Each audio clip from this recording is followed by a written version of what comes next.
between Illinois and Mississippi. He grew up flying crop dusting planes. He's a big man. He had a glint in his eye that let you know he's a troublemaker. As he glided through the air on his crop dusting plane over fields of wheat and barley, watching his sisters and his brothers play on a farmhouse below, he thought, man, this is perfect. I want to spend the rest of my life like this.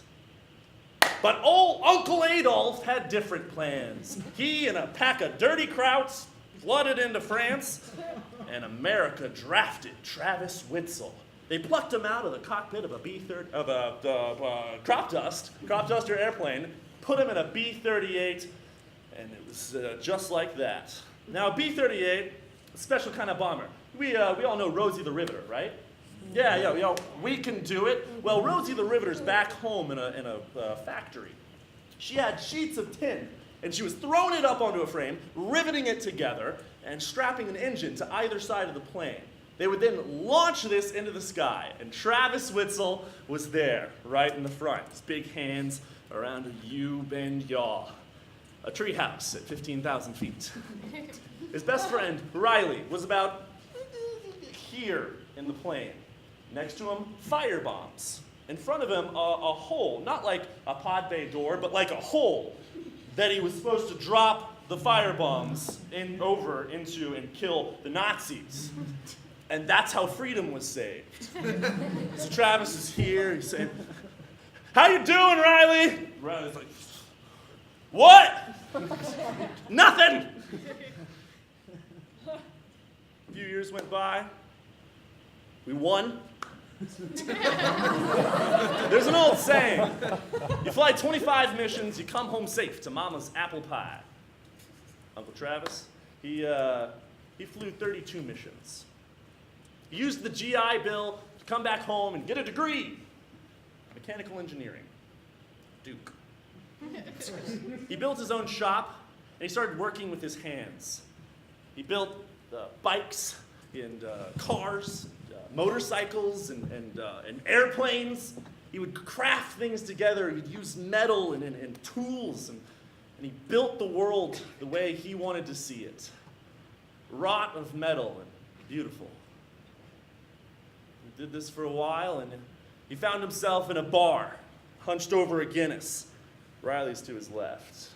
And he says, "Riley, a cross-country motorcycle tour, that is the thing. Getting to Alaska, getting to California. We got to do that." And out of the corner of his eye, he spots some big guy in a leather jacket. And he's leaned against a wall, blocking some girl's exit. And he sees her push him. He sees him push her.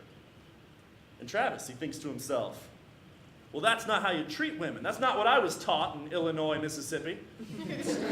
So he finishes his Guinness, squares himself up, and says, "Hey, why don't you leave her alone?"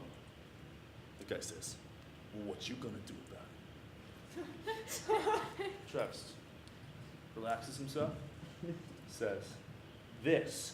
And he grabs him by the face and throws him to the ground. Pretty badass.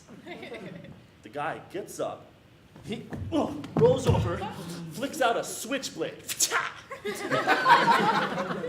Now you may know if you bring a fist to a knife fight, you're gonna get stabbed. And that's exactly what happened. He got stabbed right there between his third and fourth rib. And as he started bleeding on the guy, in a real manly, masculine way, just really giving him the business, the world started to spin around him. And he saw Riley, and he saw the guy's face laughing, and then suddenly, everything was white. And he was in a bed in a hospital. He's got a bandage on, and next to him, there's a girl. The girl from the bar. And she was beautiful. He plucked up some courage, asked her on a date. A few years later, asked her to marry him. Riley was his best man. Now there was someone in his life who could tell him what to do. A few years went by like that. They had 2 kids. They went to college. Duke. As you get older, what Travis didn't realize is that things start getting harder. His hands got weaker. His back got hunched.